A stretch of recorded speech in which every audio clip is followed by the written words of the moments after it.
Roll Tide, everybody. Bama with three big pickups over the weekend in the transfer portal.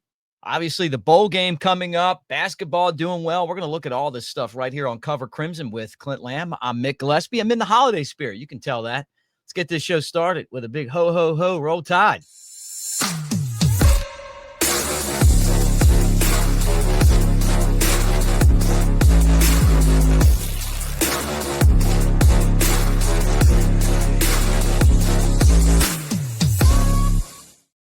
All right, guys. Thanks for hanging out with us. And thank you for being here. Brought to you by mybookie.ag. Through the holiday week, here we are talking Alabama.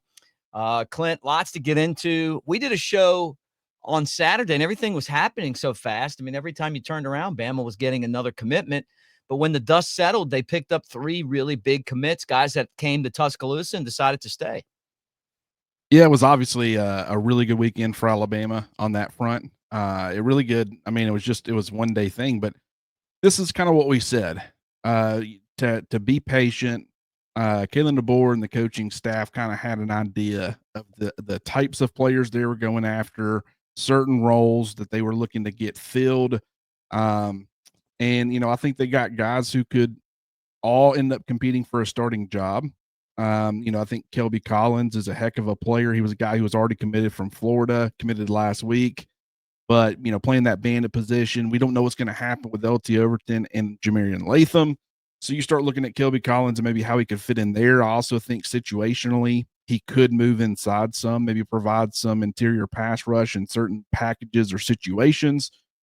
So that, obviously that's a big get for that room. I would assume that either Overton or Latham is going to be leaving. It's possible that both could be leaving, but you still got Jordan Renaud, the coaching staff.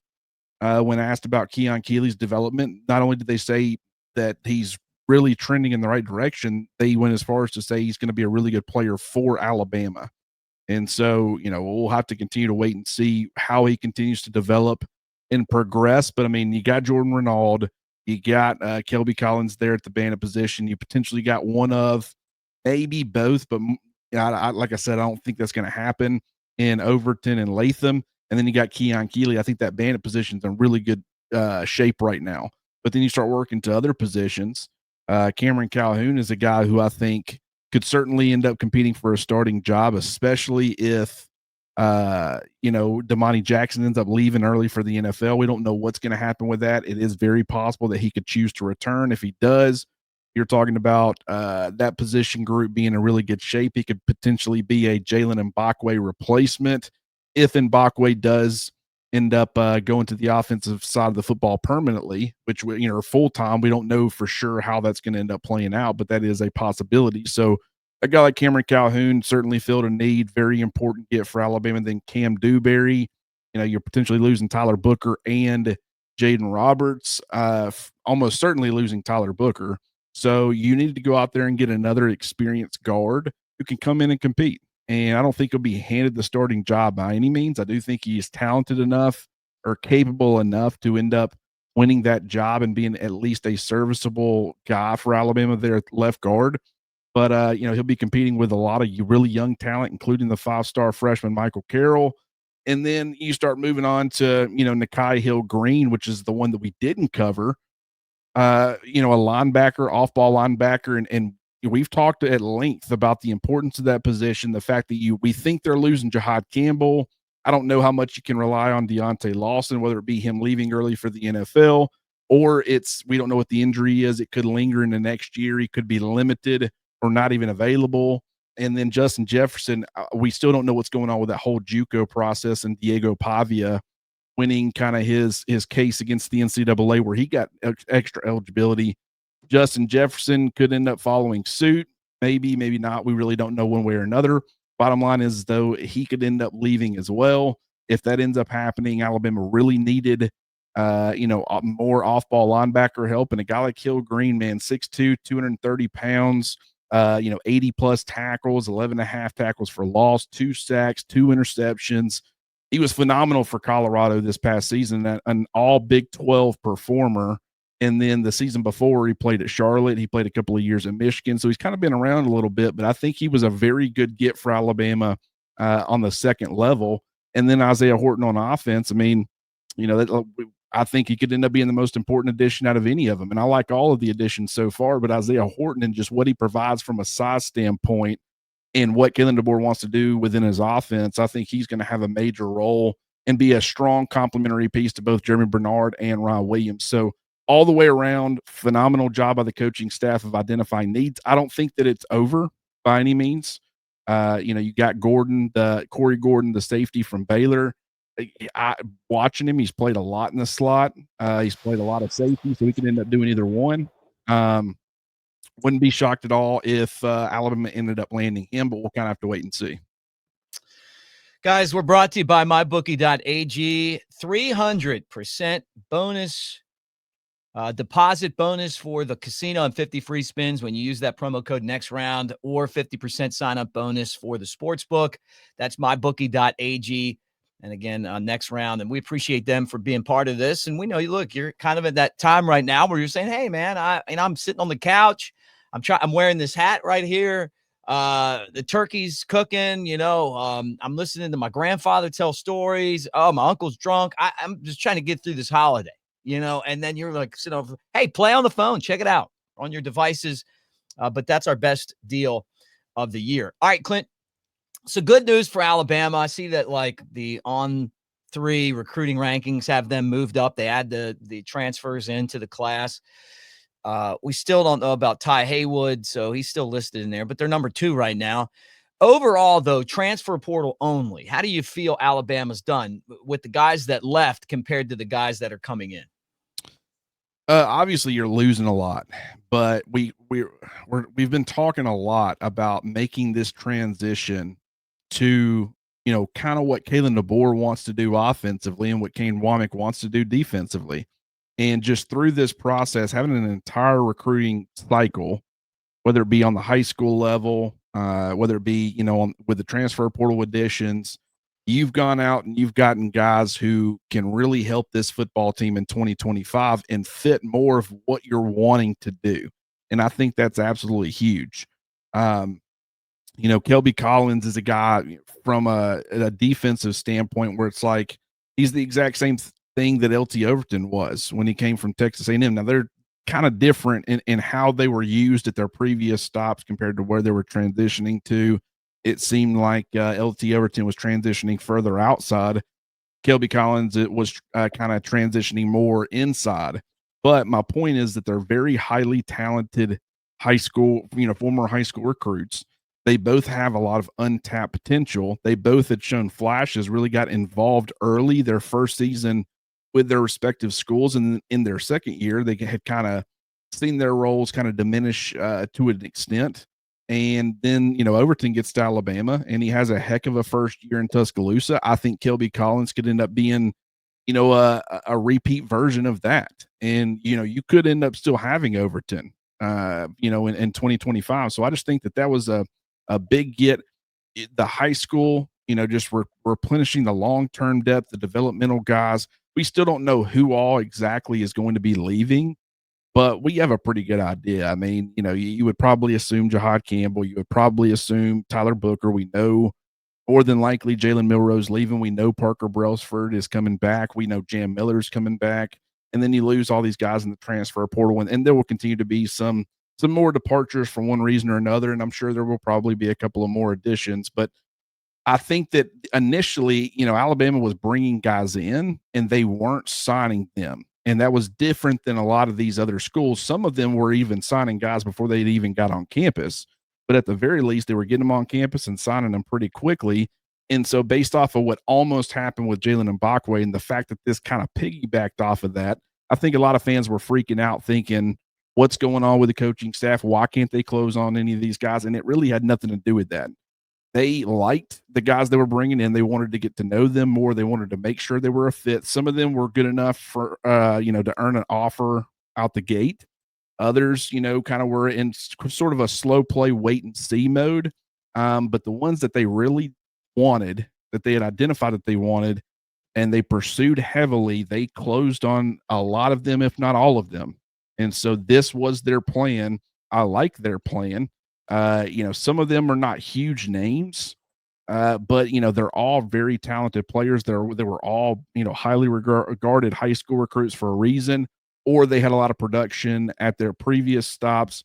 So once again, I think Kalen DeBoer. And one thing we noticed from his time at Washington, whether you're talking about Dylan Johnson, the running back, Michael Penix Jr., you had Jimmy Bernard coming over from Michigan State. Josh Cuevas was a guy who came over from Cal Poly.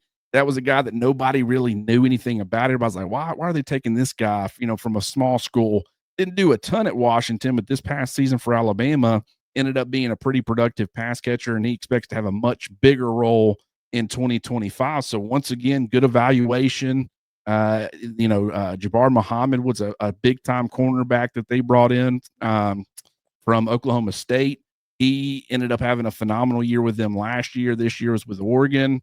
I think this staff does a really good job of evaluating transfer options, and it's not just going out there throwing the most money at the biggest name guys. It's more of fit, it's more of role, and I think they've done a pretty good job of identifying exactly what it is they were looking for and closing on those guys.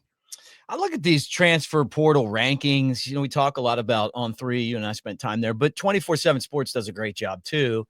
And the last one I looked at, they had Bama ranked 21st in just the transfer portal.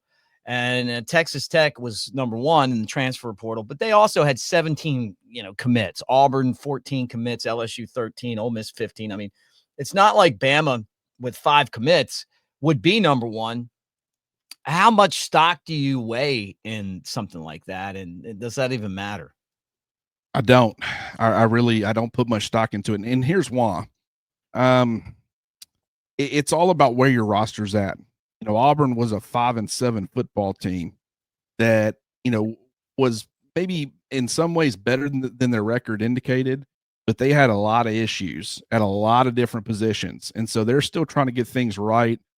Hugh Freeze is a guy who, he's not necessarily on the hot seat yet, but that seat's starting to warm up. So he's in more of a desperation mode. You've got places like Ole Miss. Lane Kiffin wants to get over the hump so bad he can't stand it. And so he's going out there, he's swinging for the fences. He doesn't really want to put a huge emphasis on high school recruiting. He'd rather get the guys who can come in and help him immediately, maybe guys who have been developed elsewhere or have been productive elsewhere. And so it's a different approach from that standpoint with him. With Alabama, they were a 9-3 football team, almost made the college football playoff, much like Ole Miss and Lane Kiffin, but it's kind of a different mentality. They really like the roster. They think, getting being able to do what they want to do offensively, especially, that can end up making a significant difference in 2025. I don't think they're looking at this roster and saying, man, we got to do a huge overhaul. We've got massive problems everywhere. They know they've got talent. They know they were young in the secondary, especially at corner. It's like now you can start to see some of that stuff pay off as far as getting those guys playing time. It's just a different mentality. But with that, it's going to come limited transfer portal additions. They're not really, they want fit. Like Isaiah Horton, is he some of these other guys, a Casey Concepcion or, Eric Singleton or, whoever? Maybe not. But I think what Alabama was wanting out of that third receiver, they got exactly what they were looking for and wanted. And so, and Deuce Robinson was a bigger body guy. Nick Anderson, the former Oklahoma receiver, another bigger body guy. So it wasn't just size because they had no interest in going after either one of those two. Caleb Odom, he was a big body, receiver for Alabama this year, but he's different than Isaiah Horton quite a bit, actually. And so, I think that they wanted that size and that length at the position, but I think they wanted something a little bit more than just that element. And, they identified Isaiah Horton. They go out and get him. That's what they wanted. So, no, I don't put a ton of stock in the transfer portal rankings because you've got certain teams that are going out there and signing, 20 dudes, and you've got others that are going out there signing 5 or 6. And, with a lot of these rankings, numbers matter. And just for Alabama, I think it was about, once again, targeting specific guys for specific needs and making sure you get the right guys and they're a fit culturally. And I think Alabama's done a pretty good job of that. Getting ready for the bowl game against Michigan. What's so weird is we're used to, at this time of year, talking about playoffs, and we had the playoffs. Bama didn't make it. Clint, I thought that the playoffs were a disaster. I thought the matchups were bad. I look at next round's matchups. There's a couple games I'm excited about, and then there's 2 more that I look at, and they're gonna be awful to me. I hope I'm wrong, but I give the committee an F putting this whole thing together. I think they also should reseed the tournament like they do in the NFL. Instead of, I don't know how Oregon's the number 1 team and they got to play Ohio State, who's better than teams that are getting buys. Like, it's unbelievable to me. And Arizona State and Boise State not having to play first round games when they're clearly haven't beaten anybody. But that's my opinion. Your opinion on the first round going into the second round of the college football playoff. I mean, yeah, I'm right there with you. And Tennessee really hurt any sort of narrative that the SEC was carrying throughout the day. And I was carrying that flag myself, and I had to eat, a lot of crow based off of how they looked. I mean, it was awful. And they made things interesting for a very short period of time. It was off of I do think it was pass interference in the end zone. The call was somewhat controversial as far as the interception. That kind of shifted momentum, but it was just, a lot of times what feels like game changing, momentum shifting plays like that, if you're just clearly not as good of a football team as your opponent, then it's not going to ultimately make that big of a difference. And that's kind of seemed to be the case. They did make it a lot more interesting. It turned into not a blowout there for a while, but then once again, starting the second half, they started getting into a groove.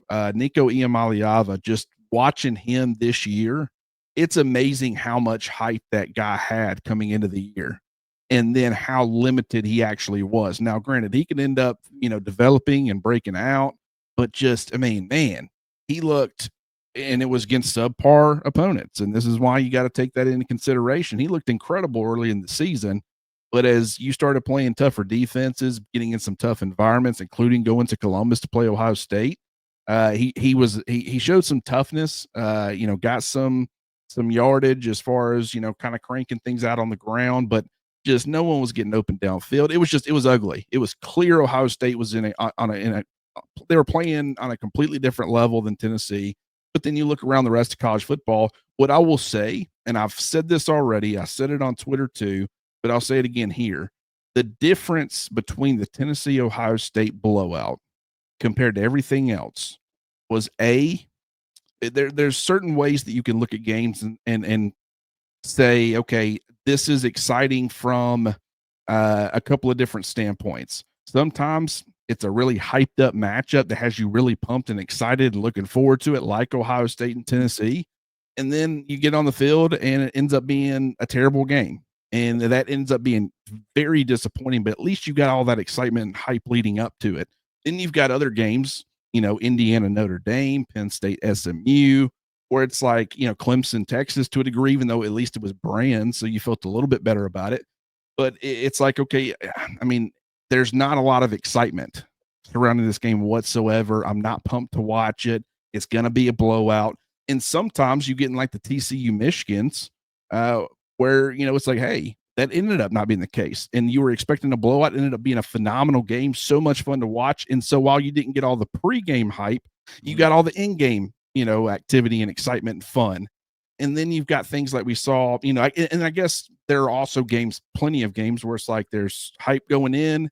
It ends up living up to the billing. Alabama, Georgia this year, even though that started a little bit rocky. Yeah. And then you've got the worst of the worst, which is what we saw 3 out of 4 games, which is there's zero pregame excitement. Everybody knows it's going to be a blowout. There's not a whole lot of, SMU.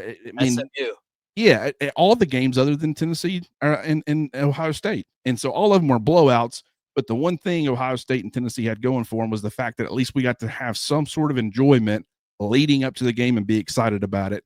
And I think that's unfortunate, but it's kind of where we're at in college football right now. And the second round, unfortunately, it kind of looks like in a lot of these situations, it's more of the same. Yeah. Yep. The seeding was terrible.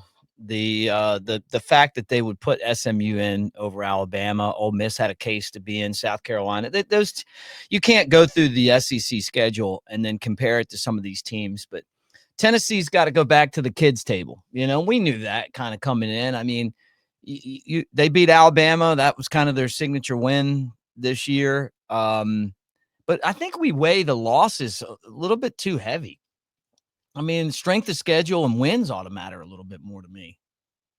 Give me just one win against a good team. Right. That is all. Like Tennessee, they were not, and we kind of suspected it. Most of their schedule was easy. It was way easier than most SEC teams. We knew it was a possibility, even though there was a lot of excitement. It's like, man, but they're the number 7 team, and they did beat Alabama. It's like, okay, maybe they can get this done. Going to Columbus, I think the home environments for the first round of the playoffs was not only was it incredible, I don't think we quite realized just how much of an advantage that was for those teams. Right. But like, Tennessee beat Alabama, and Alabama might be down compared to, other years, recent years, but they were still a college football playoff contender. They were in that discussion. They had beaten some really good teams themselves, including Georgia.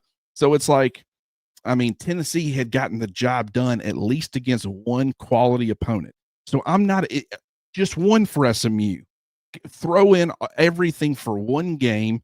You coast the rest of the year, but you beat one really strong opponent that is maybe in that college football playoff discussion, or better than, number 23 or number 24. If they're sitting there at number 15 or whatever, like SMU, if they would have beat Clemson, I mean, granted they were getting in regardless, but like even them being at like whatever they were, 17 or whatever, it's like, okay, if they would have gotten that win and they had maybe lost another game and there was some kind of conversation, I could say I at least know that SMU is capable of beating a good football team. I can get by the losses. Maybe you're a little bit more inconsistent than others, but if I know you're capable of beating good teams, I can get excited for a game. That's the problem we're running into, is they're playing one or two decent opponents a year. A lot of it, one of those is coming in the conference championship, and they're losing those games when they have the opportunity. Indiana only played one team with a pulse. I mean, obviously Michigan went 7-5, but I mean, Ohio State was the only really tough opponent they had. They got completely drummed, and so we just didn't know if they could beat a good football team. And we learned, or we expected it already, but we learned or confirmed they can't. Mm-hmm. And so while Alabama was left sitting at home, one thing you can always say about this 2024 Alabama team compared to an SMU or an Indiana, Alabama was capable of beating really good football teams. Doesn't mean that they would. They could also lose to some bad football teams or some mediocre football teams, but they could hang with the big boys on, any given Saturday. And that's what, I look at it a little bit differently than a lot of people, I guess. Well, I feel like the team, they showed up in the games that they, that the big games, they just kind of had those letdown games.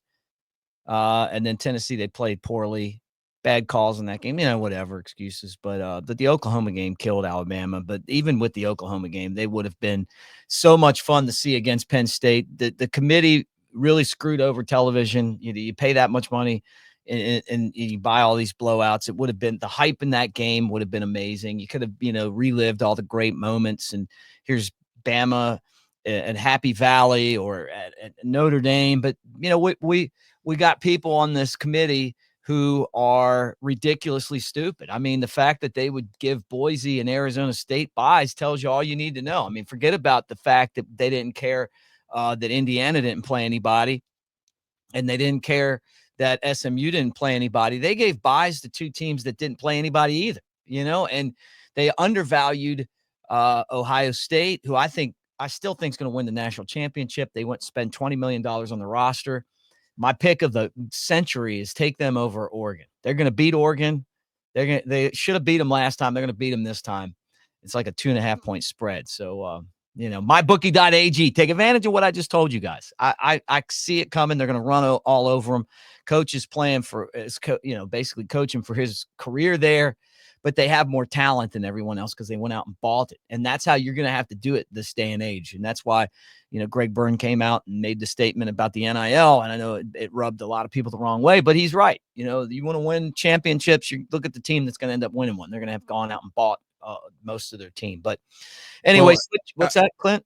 I will say, seeing Ryan Day in the pregame, I've never seen him that focused. I think Ohio State is laser focused right now. You know, it's a tough road. You know, Tennessee first, Oregon second. You got to keep going. Got to beat. I mean, they got a tough path to win the national championship. So I still say it's a toss up, but I would, based off of the first round and how good they looked and how focused they looked, the fact that they got talent all over the field, I would say they're a pretty safe bet. Obviously, some people are still going to be picking Georgia. I just don't know what to make of Georgia right now with Gunnar Stockton, having close to a month to kind of build things around him, letting him get comfortable as a starter. Maybe that helps him. Texas, talented, but I think they also, I don't know what's going on with Jake Majors, their center, their starting right tackle, two of the best players at their position in college football. Both of them went down with injuries. And when they went out against Clemson, things completely changed for Texas offensively. Quinn Ewers, I think they need to just go ahead and go to Arch Manning. I think Quinn Ewers is a good quarterback, but I also think kind of there's a lot of up and down play with him. So yeah, I mean, Texas is capable, Georgia's capable, Oregon, I mean, they're undefeated right now. Dan Lanning is going to have those guys ultra focused too. I think that's going to be a really fun game. But yeah, I mean, I'm with you, Mick. I think Ohio State, with the way that they played, and they got to continue to play that way, but they're talented enough and they seem to have the right mindset right now. And so, I definitely think they would be in that conversation. All right, guys. Last thing is that the new basketball poll is out. The AP top 25. Bama has moved up a spot, so they're in the top 5 with one more non-conference game to go. 10-2 on the season. They've played a gauntlet. Tennessee's number 1 at 11-0. Auburn's number 2 at 11-1. Iowa State 3, Duke 4, and then Bama 5, Florida 6, Kentucky 10. I don't remember a time when the SEC had this many teams in the top 10, let alone the top 25. There's a bunch of teams. The SEC right now is as good as it's ever been. And then there's Bama, coming off the Kent State win. Mark Sears doing the Mark Sears things. They turn the ball over a little bit too much for me right now, but they're aggressive. They're pushing it down the court. And it just seems like there's a lot of answers on this team that, to me, make them really difficult to try to defend, because they can beat you with the guys on the bench just as easily as the guys that start. And then I could be wrong on this, but it felt this way last year, where I think the main emphasis for Nate Oates was like, okay, I really want our guys to be battle tested. I wanted to play a lot of really good opponents, and I want to kind of tinker, and I want to figure out what the best lineup is, how we're going to do things once, league play gets underway. And they kind of wanted to peak at the right time. It probably cost them some early games, but they were a better team for it down the stretch. And I think that ultimately made a huge difference as far as them getting to the Final Four. Now, I don't claim to know basketball as well as I do football. I don't follow the sport as much. Obviously, I've been keeping up with it the last several years. Always been an Alabama basketball fan, but just never knew really the X's and O's of it like I did football. But that's just kind of my surface level take, is that it seems like there's a method behind the madness, and we've seen it pay dividends already once. And so, while they're turning the football over and it seems like they're a little bit out of sync at times, and I think that in some ways you might see that throughout the course of the entire season, but at the same time, I think there's going to be a lot more consistency to all of that as they continue to kind of get more comfortable playing with each other, get a better feel for how they want to, their night to night approach against certain teams. Obviously, it's going to change up sometimes, but the entire SEC is so loaded. And if you're a basketball fan, even if you're not a basketball fan, even if you're kind of surface level, just, hey, I watch it when there's nothing else on. I mean, you're talking about some exciting games coming up. Once the league play gets underway, the SEC is going to be a blast. And I'm curious to see. I think there are so many different teams that can emerge and end up, being the best team in the league. I think Auburn's certainly in that conversation. Tennessee's obviously in that conversation. Alabama is in that conversation. All those teams at the top, I guess. But it's going to be a lot of fun to watch, Mick, and I'm excited to kind of get things going. We're getting close to league play getting underway, so I'm ready for it. Yeah, same here, man. I'm excited about it too. The Jackrabbits, South Dakota State, and then all of a sudden, you get into league play, and they've went out and they've played a tough schedule. I mean, really, like every single game you look at and you're going, man, like this is a pretty good team. I don't remember even this last one against Kent State. They're a good team. Bama didn't play their best, but they're still right now humming. So just love what Nate Oates is doing, and it's going to be could be the year, man. I mean, I really feel like this team is doing everything they're supposed to win a championship. And it doesn't matter if you're number 5 right now or number 15 or number 18 or whatever. You want to be number 1 at the end.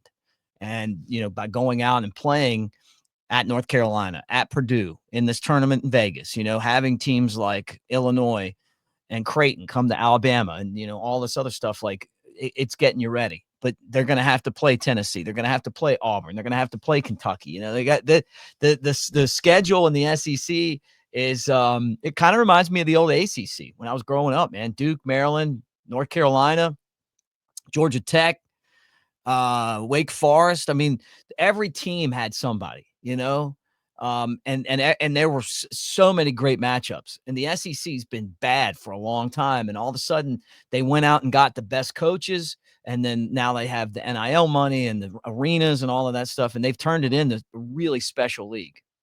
And this is where football really matters, and this is when you have football is the main revenue driver. And so when you've been dominant for so long as a conference on the football level, that has created opportunities not only from a brand standpoint and just getting it out there, but also from a revenue standpoint. And I think that that's really kind of trickled down to really helping the basketball programs at all these SEC schools. And I think that's making a significant difference. And so I want to put that out there, that we talk about, hey, NIL funding and all that, and how important is all that stuff, and why is football, everything's so football driven. It's like, it could be a temporary thing, possibly, but I also think with where things are trending, really around conferences, not just football, but really in general. A lot of people see kind of the writing on the wall, and they know that 2 power conferences, the SEC is going to be one of them, and that's in really every sport. So I think that definitely is making a huge difference. Brought to you by mybookie.ag. Once again, 300% deposit bonus for the casino and 50 free spins using the code next round, or up to 50% sign up bonus for the sportsbook. Take advantage of that. Best deal of the year. We're running this through the first of the year, but I'm telling you, this is the best deal that we have. You can get Clint at covercrimson.com. Clint, you're constantly on that message board. We want people to sign up there. What you got going on at covercrimson.com?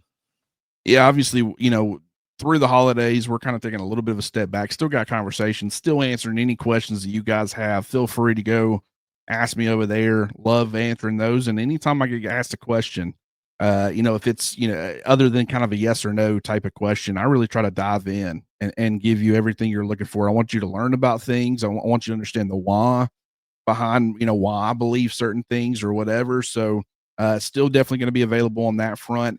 And, I'll be curious. I've already been looking back at the season long snap counts and just how certain guys have been trending, and I've been taking notes, and I'm going to put together something on that, probably sometime between Christmas and New Year's. But also I'm going to be looking at what happens in the bowl game against Michigan and where certain guys are trending on that front.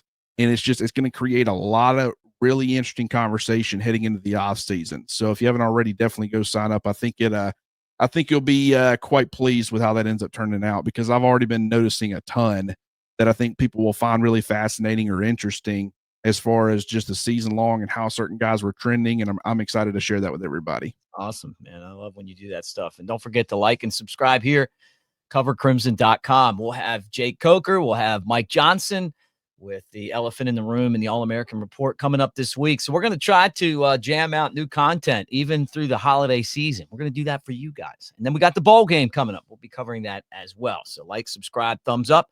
Thanks for hanging out with us, guys. And hope you're having a great holiday season. Merry Christmas. Roll Tide.